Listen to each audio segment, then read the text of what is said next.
Nancy Kanwisher is the Walter A. Rosenblith Professor of Cognitive Neuroscience in the Department of Brain and Cognitive Sciences at MIT. She's also the founder of the renowned McGovern Institute of Brain Research. She studies the neural and cognitive mechanisms underlying human visual perception and cognition. So when you say something like, "I never forget a face," she knows how and why that is true. In fact, last year she was awarded the Causal Prize in Neuroscience for her discovery of a specialized system within the brain specifically to recognize faces. I have a friend, in fact, a very intelligent friend, for whom this is an impairment. She cannot recognize a face. She knows who you are, she knows your voice, but she can't put your name together with your face. Nancy grew up in Woods Hole, Massachusetts, part of a science family, and she credits her time in and around Woods Hole and its research culture as a key reason for her career path in science. Let's learn now from Professor Kanwisher about how the brain processes data, especially visual data, and how that knowledge may help us better understand autism. She's sneaking up on me. I see that she's here. Nancy, welcome. Thank you so much. It's all yours.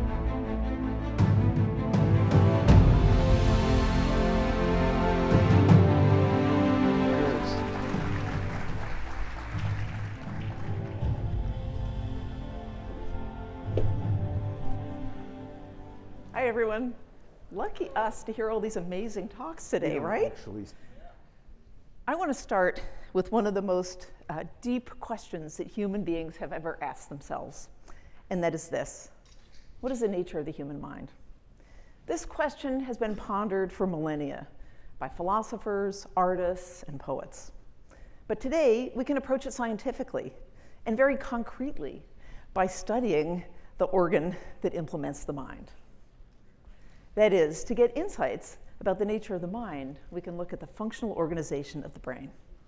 So at the most general level, we can ask whether human minds and brains are composed of special purpose components, each specialized to solve a single specific task, or whether we have a more general purpose kind of intelligence, with minds and brains that are prepared to tackle a wide range of problems without special purpose machinery for any of them in particular. And so this question was fiercely debated for almost 2 centuries. But I think we've pretty much answered it in just the last 20 years. So I want to tell you today I'll give you a whirlwind tour of my small part in that grand adventure.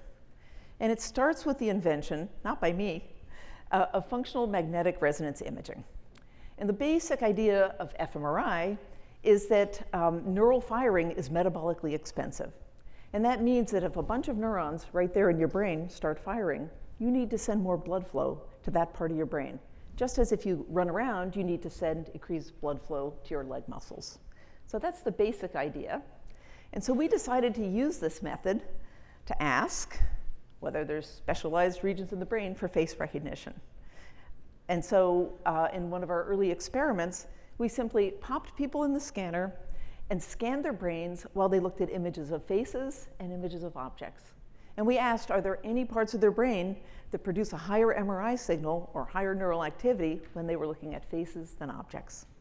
And so here's me doing that experiment about 25 years ago. And what you see in gray is a bunch of slices through my brain like this, starting from the bottom and the upper, where's my mouse? Right there. That's the bottom of my brain, and as we go rightwards, we're going up in the brain. And if you look closely, you'll see a tiny little dot right there.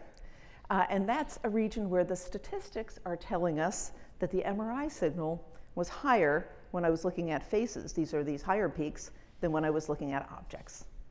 And so we thought that was pretty cool. And we scanned me again and saw it again, and scanned me again and saw it again. And then we scanned a bunch more people, and we found a similar little blob that behaved like that in pretty much everyone we scanned. And then we tested the response, measured the response of that little region in a whole bunch of different conditions. And we found that it responds really strongly to all different kinds of face images, and it responds much less to a whole bunch of images that weren't faces.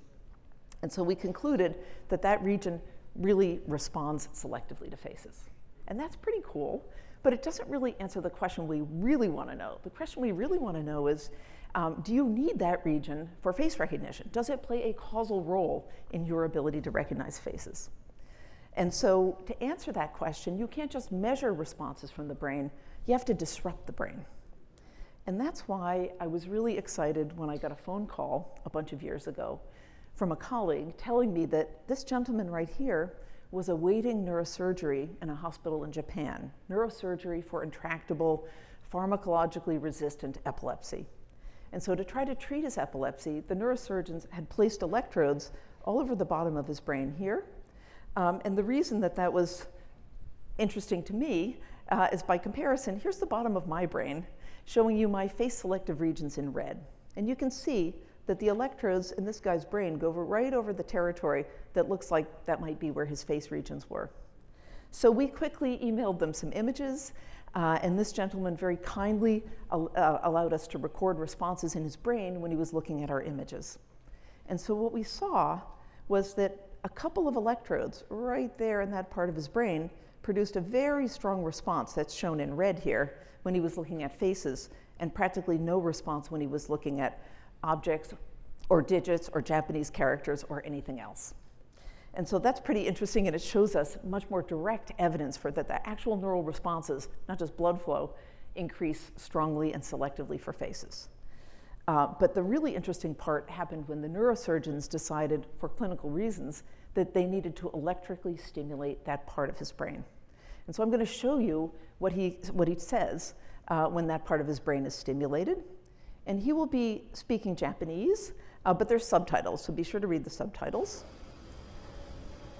So you can see he's being stimulated down here. How did it change? I don't know what's going on. Your eyes change. 全く違う人だった。違う人になります。どんな感じの人でしょう。髪型変わってないんですけど、目、言葉であれするですね。もう一回やって。もう一回。This guy is a perfect subject. He wants to tell us exactly what he's experiencing. I'm so grateful to him. So here you can see he's getting stimulated again. He doesn't know that there's a face region in the brain. He doesn't know what part of his brain is stimulated. He's just asked to say, does anything change? なんかアニメでできそうな感じのキャラクターの顔みたいに変わったんですけど、口はそんなに変わってなかったんですけど、鼻目こんな感じでした。 So that shows the causal role of that region in face recognition. Now we wanted to know what happens when you stimulate that region when he's looking at something that isn't a face.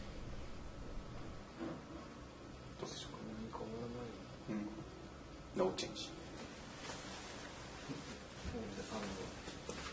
最初の1秒ぐらい、始まって1秒ぐらいがなんか横になんか目口って感じでちょっと一瞬見えたんですけど、これ何かなと思ってたら気が付いたらもうこの箱にしか見えてないっていうか。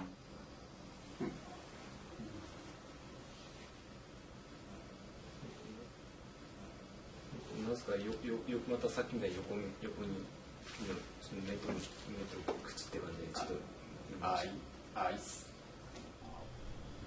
This is a Japanese character on a card up here.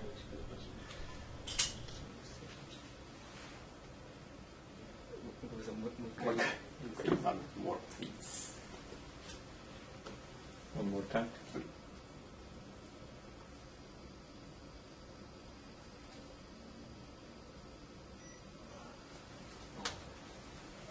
やっぱり顔に見えました。目、口らへんって感じ。 Okay, so the idea is that shows really powerfully that that region is not only active when you see faces, but it's causally involved in face perception. In fact, you can kind of inject a percept of a face by stimulating that region even when no face is present. That's about the strongest kind of evidence we can get in human cognitive neuroscience. Well, we thought that was pretty cool, and we looked around at other parts of the brain. And next we found another region of the brain, shown there in pink, that responds selectively when you look at images of places. Pictures like that. Outdoor scenes, indoor scenes, doesn't matter if you know them or not. In fact, it doesn't matter if they contain any objects. These really boring images of empty rooms produced a really maximal response in that region, showing us that what it really cares about is the shape of space around you, a cue that's really important for knowing where you are and for navigating around in your world. So next we wanted to know, this is all well and good, but what is the role of these things in your actual conscious experience of the world? And so the first thing we did was to scan people when we first found these regions, and then we scanned them and we said, okay, close your eyes and now imagine the faces of these familiar people, or imagine the appearance of these places. And we showed that the face area turns on selectively when you imagine faces with your eyes closed, and the place area when you imagine places. So that was pretty cool. But then we wanted to push it farther and say, what if we leave the very same image coming into the eyes, and we find a circumstance where your perceptual interpretation, your experience of that image changes? Would the response in those regions change with it? So now you can get out your red-green glasses, and you can look at this image here. And so it doesn't matter which way you put them on, either direction is fine. And what I want you to do first is close one eye and look at that image. You should see just a face or just a house. Now close the other eye, and you should see the opposite. Now, that's not psychology, that's just optics. The glasses are just a trick to put a face image into one eye and a house image into the other eye. Okay, but now I want you to look with both eyes. And just look, and don't do anything in particular. And if anything interesting happens, you can go, ooh, ah.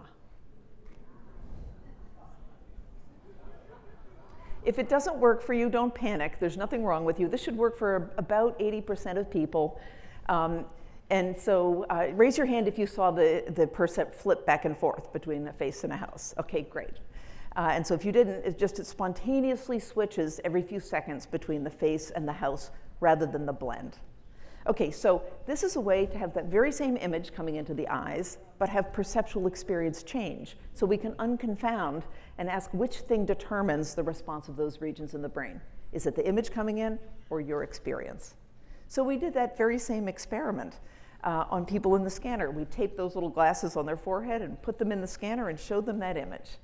And they pressed a button telling us, now I see the face, now I see the house, now I see the face. They reported every time it flipped. And then we collected those data, and we asked what happens in the brain when your percept flips from being a house to being a face. So this is time on this x-axis, and 0 is when people press the button reporting a flip. And when the percept flips from house to face, the signal in the face area shoots up and the place area shoots down. And when your percept flips in the opposite direction, those brain regions switch in the opposite direction. And that shows us that these brain regions their activity is not just a function of what image is coming in through your eyes, they're a function of what you're actually experiencing. So that was well and good. But since then, we've gone on and found a whole bunch of other brain regions. So in addition to these, we found that actually there are quite a few different face and place selective regions. We've also found regions that respond selectively when you look at images of bodies and body parts, feet, hands, knees, stick figures, all of these things drive them very strongly. Everything except faces, interestingly. And we found actually even in the left hemisphere on the bottom of the brain, there's a little region that responds selectively to visually presented words and letters. It's not a language understanding region because it can be just a string of consonants. And that region's really interesting because we know it gets wired up by that individual's experience because it doesn't show up until people learn to read, and because it only responds to orthographies that you know how to read. So if you're kind of lame like me and only really speak one language, if we scan me and look at that region, it responds strongly to English letters and not at all to Hebrew or Arabic or Chinese, right? But if I spoke those languages and could read them, it would respond to all of them. Okay, so these are all parts of high-level visual cortex, but we've also found that in auditory cortex, on the top of the temporal lobe, where that yellow blob is, there are regions that respond to the sounds of speech. These regions don't care if you're understanding what you're hearing. They just process like the difference between a ba and a pa, right? That kind of thing, the sounds of speech. And so if I switched into a language that you didn't understand, those regions would still be going because you would be hearing speech. They don't care whether you understand it. But in addition to those regions, there are, of course, the very long-known language parts of the brain in the left hemisphere, in the left temporal lobe and frontal lobe, where those red blobs are. And those regions have been known for a long time, but my colleague Ev Fedorenko decided to tackle this classic long-standing question of the relationship between thought and language in the brain. So raise your hand if you've ever wondered, do I think in language? What is the relationship between language and thought? How many people have wondered about that at some point? Of course, everybody thinks about that. And so we wanted to know the answer to that too, and we figured we could use these devices to answer it. So what Ev did was measure the response of those language parts of the brain when people did a whole bunch of different kinds of thinking that weren't language, like arithmetic, like holding information in working memory, like listening to music, solving logic problems, et cetera, et cetera. And what she found is that those regions produced no activity whatsoever in the language regions in the brain. They produced lots of activity in other parts of the brain, but not in the language regions. And that tells us that thought and language are completely different things in the brain. Other evidence, not from us, but from a scientist named Rosemary Varley in England, has shown that people who have the great tragedy of having a huge left hemisphere stroke that knocks out all of their language abilities. It's not just that they can't speak, they can't understand language, they've completely lost language. And yet, what she's shown is that those people can do every single thing you might have thought required language. It doesn't. They can do arithmetic, they can do logic problems, they can think about what other people are thinking, they can do every sophisticated kind of cognition without language. Again, showing that language and thought are separate in the brain. In addition, in auditory cortex near the speech regions, we've also found parts of the cortex that respond selectively to music. And this is particularly cool because nobody knows why humans have music. Why does it make us feel good to hear these random sounds, right? It's a puzzle. It's a puzzle that Darwin wondered about. And one of the stories has long been that we have music because it's obvious why we have language. It has adaptive value. So we have language system in our brain, and then once we have it, we can co-opt it and do other things with it and use it to appreciate music. But our data say, nope, totally different parts of the brain from both speech perception and language. Music is its own thing in the brain. That doesn't answer why we have it, but it means it's not just a byproduct of language. But possibly the most, to me, astonishing brain region is the work of my colleague Rebecca Sachs. And she showed that this little region right here, it's actually in the right hemisphere. I just didn't fit both hemispheres on this slide. Right there in the brain, it responds very selectively when you think about what another person is thinking. And if that strikes you as ridiculous, honestly, she was my grad student when she found this, and I thought it was pretty ridiculous. And for 3 years, I said, Rebecca, go do more control conditions. That just doesn't make any sense. That can't be. And she did every possible control condition, and it's just true. This region is so selective that it doesn't even respond when you think about another person's appearance, their cultural practices, or even mental states like thirst or thirst or pain or hunger. It only responds when you think about the content of their thoughts. And it's a little less astonishing if you think further about, the human condition. The human condition is pretty much to spend a lot of our waking moments thinking about what other people are thinking.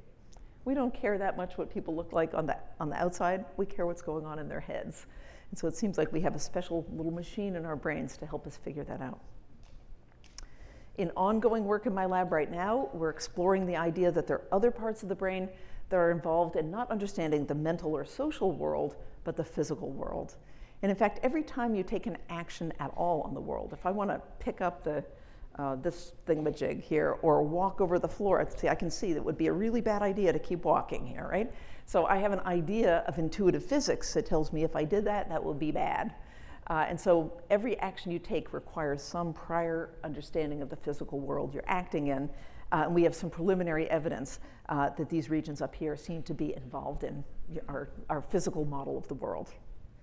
Now, lest you think I'm completely out of my mind and I'm going to give you a crazy little label for every little patch of the brain, I actually don't think all regions of the brain have hyperspecific functions. In fact, there are big swaths of the frontal lobes and the parietal lobes back here, shown in white here, that seem like the opposite of everything else I've said. These are like the general purpose processors of the brain.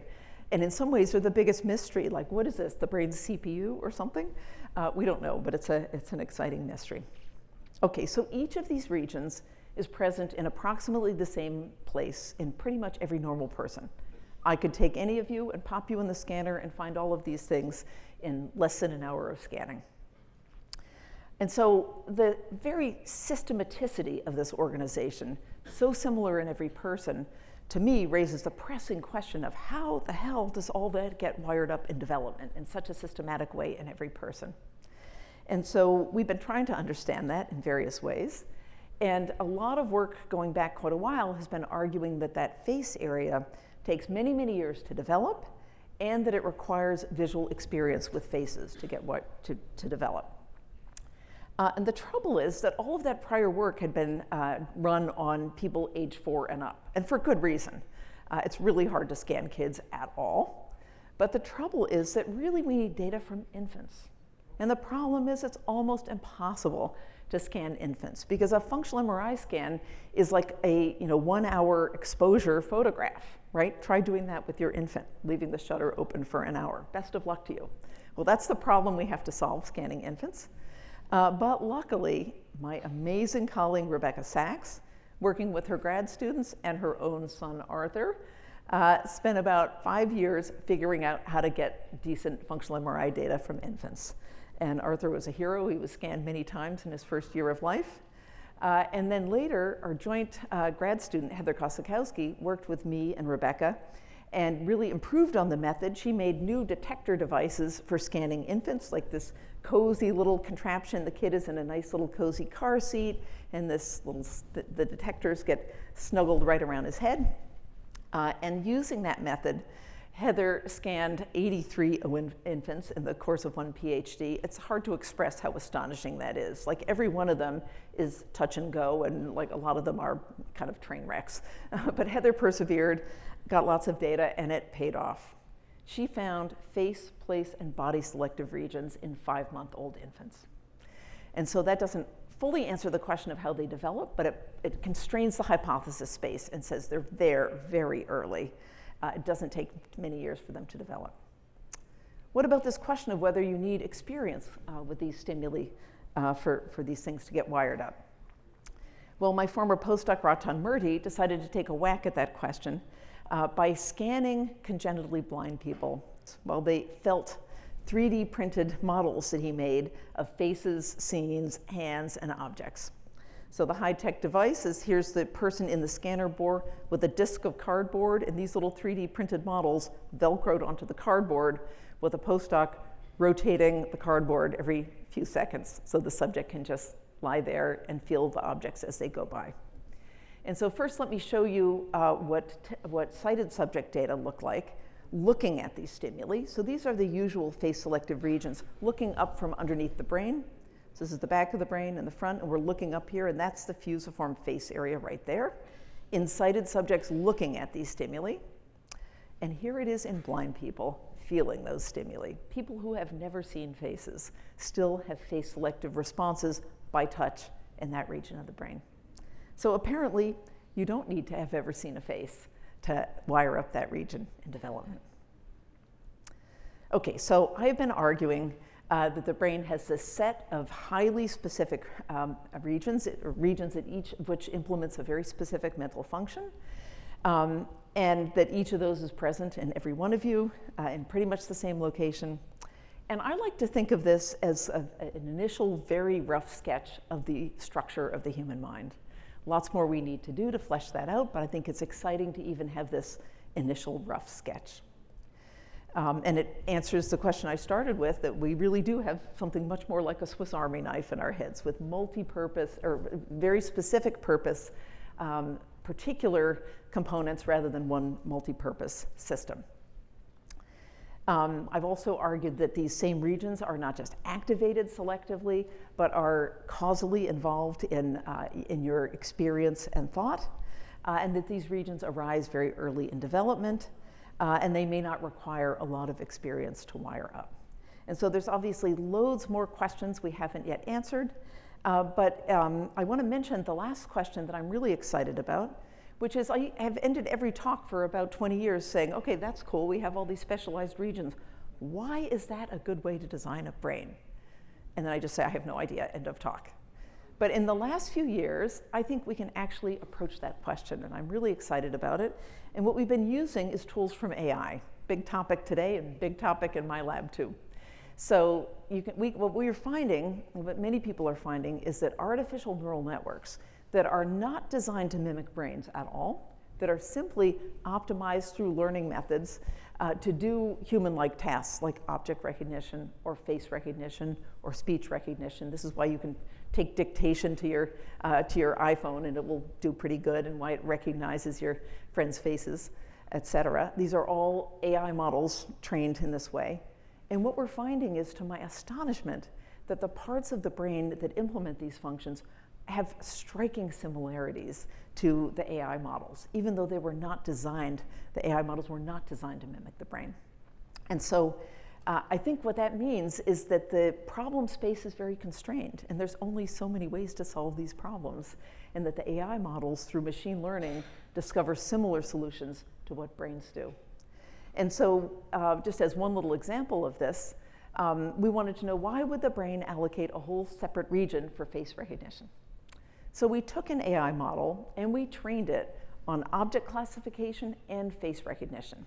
So we just served it a whole bunch of different object images with labels and face images with labels, and we mixed them all up and trained it for a long time using standard machine learning methods. And it learned both tasks really well. It was great at object recognition and face recognition. And then we looked inside, and damned if that AI model hadn't spontaneously segregated itself into two separate processing pathways, one for object classification and one for face recognition. And the hair stood up on the back of my neck when we got that result. And I think we're on our way to asking that question much more broadly about the whole brain. How much of the organization of the brain that we've found here with our careful experimental methods is just what would arise in AI tools that are trained to solve the problems humans solve? We'll see. But I want to make a final note in closing, and that is that all of the research that I've talked about today was funded by the US government. And it was just this kind of federally funded basic research that ultimately led to the invention of the computer, the internet, iPhones, electric cars, GPS, flu shots, MRI machines, and Ozempic, and all the great things. But right now, our government is actively destroying our great scientific institutions, from NIH to NOAA to the CDC to NSF. My own grant proposal was scheduled to be reviewed last week, and it wasn't reviewed, and it's not clear how long my lab can go on. Our institutions, from universities to private foundations, are running scared.